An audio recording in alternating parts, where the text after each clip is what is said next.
অতিরিক্ত জনসংখ্যা কি কোনো একটি দেশের জন্য বোঝা নাকি আশীর্বাদ? ছোট একটি দেশ যার অল্প একটু আয়তন অথচ তার ঘাড়ে চেপে আছে 18 কোটি মানুষ। কল্পনা করা যায় ছোট এই দেশটির আয়তন মাত্র 1,47,570 বর্গ কিলোমিটার, অথচ তার ঘাড়ে চেপে আছে কোটি কোটি মানুষ, যার না আছে তেলের খনি আর না আছে কোনো স্বর্ণের খনি। পক্ষান্তরে তার জনসংখ্যা ক্রমেই বৃদ্ধি পাচ্ছে। জনসংখ্যার এই বৃদ্ধি দেখে সবাই শুধু হা হুতাশ আর কপাল চাপড়িয়ে দিন পার করছে, অথচ কারো কোনো চিন্তা নেই কিভাবে এই জনসংখ্যাকে জনসম্পদে রূপান্তর করা যায়। সবাই মিলে একসুরে ভুলিয়া উড়াচ্ছে যে অতিরিক্ত জনসংখ্যাই নাকি তাদের উন্নতির অন্তরায়। আসলেই কি অতিরিক্ত জনসংখ্যা কোনো একটি দেশের জন্য বোঝা আর উন্নতির জন্য বাধা হয়? তাহলে চলুন জেনে নিই কিভাবে জনসংখ্যাকে জনসম্পদে রূপান্তর করা যায়। প্রিয় বন্ধুরা, এতক্ষণ যে দেশটির কথা বলেছি সেটি আর কোনো দেশ নয়, বরং সেটি আপনার আমার দেশ বাংলাদেশ। বাংলাদেশ বিশ্বের তুলনায় ছোট আয়তনের একটি দেশ, যা অনেক দেশের একটি অঙ্গরাজ্যের চেয়েও ছোট। আয়তনের দিক থেকে বাংলাদেশ বিশ্বের 94তম দেশ, কিন্তু জনসংখ্যার দিক থেকে বিশ্বে 8ম বৃহত্তম দেশ হিসাবে পরিচিত। আয়তনের তুলনায় এটি বিশ্বের সবচেয়ে ঘনবসতিপূর্ণ দেশগুলোর মধ্যে অন্যতম। পক্ষান্তরে রাশিয়া, যার আয়তন প্রায় 1,70,98,242 বর্গ কিলোমিটার, বিশাল আয়তনের এক দেশ, অথচ তার জনসংখ্যা মাত্র 14.5 কোটি এবং সময়ের সাথে সাথে তাদের জন্মহার কমছে। বাংলাদেশের জন্মহার দ্রুতই বৃদ্ধি পাচ্ছে এবং সাথে সাথে বৃদ্ধি পাচ্ছে মোট জনসংখ্যা। কিন্তু এই বিশাল জনগোষ্ঠীকে শক্তিতে রূপান্তর করতে না পারলে একসময় বাংলাদেশ বসবাসের অযোগ্য হয়ে পড়বে। তাই সকলের উচিত নিজেদেরকে রাষ্ট্রের বোঝা না বানিয়ে রাষ্ট্রের চালিকা শক্তি হিসেবে গড়ে তোলা। একই সাথে রাষ্ট্রের উচিত সিংহভাগ জনসংখ্যাকে পুরোপুরি জনসম্পদে রূপান্তর করা, যেন রাষ্ট্রের পাশাপাশি প্রত্যেকটি নাগরিক সুষ্ঠু ও সুন্দরভাবে জীবনযাপন করতে পারে। বাংলাদেশ অতিরিক্ত জনসংখ্যার দেশ।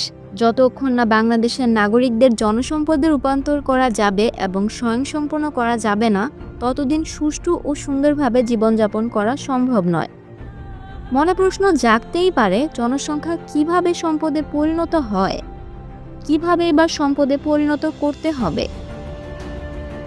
বাংলাদেশের প্রেক্ষাপটে বিশাল জনসংখ্যাকে শুধু বোঝা হিসাবে না দেখে জনসম্পদ হিসাবে বিবেচনা করা এখন সময়ের দাবি, এবং সেটাই করতে হবে। তাছাড়া কোনো বিকল্প পথ খোলা নেই বাংলাদেশের সামনে।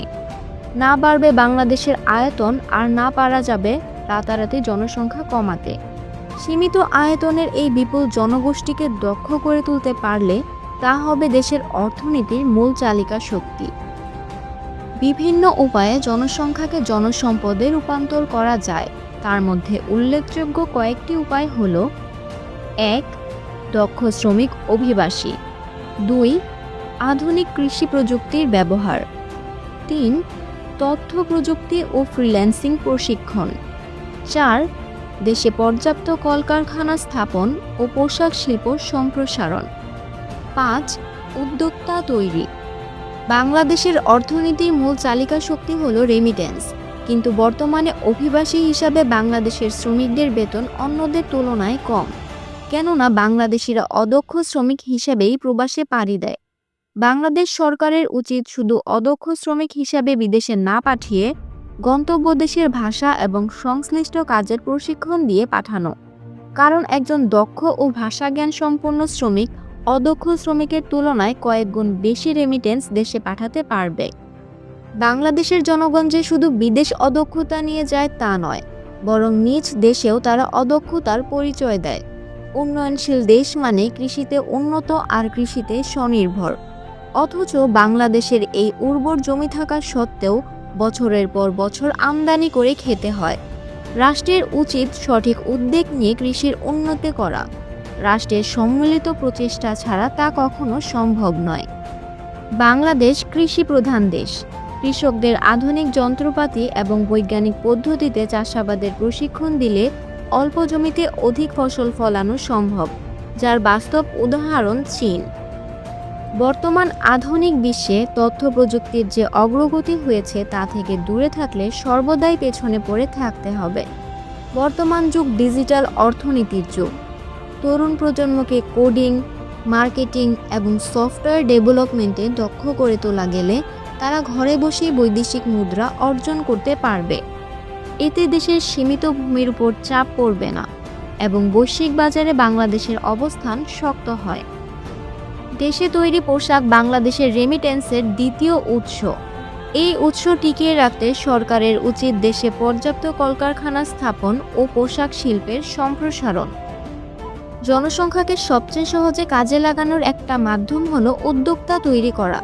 সবাই চাকরির পেছনে না ছুটে যেন নিজেরাই ছোট ছোট ব্যবসা বা শিল্প প্রতিষ্ঠান গড়তে পারে, সেজন্য সরকারের সজাগ দৃষ্টি দেয়া একান্ত প্রয়োজন। একজন সফল উদ্যোক্তা নিজে স্বাবলম্বী হওয়ার পাশাপাশি আরও কয়েকজনের কর্মসংস্থানের সুযোগ তৈরি করতে পারে। তাই এই খাতে ব্যয় করা বৃথা যাবে না। সর্বোপরি, অতিরিক্ত জনসংখ্যা কখনো অভিশাপ নয়, বরং তাদেরকে সঠিকভাবে ব্যবহার না করতে পারাটাই হলো ব্যর্থতা। যদি তাদের সঠিক শিক্ষা এবং কর্মসংস্থানের সুযোগ প্রদান করা হয়, তাহলে তারা একদিন উপযুক্ত মানব সম্পদে পরিণত হবে।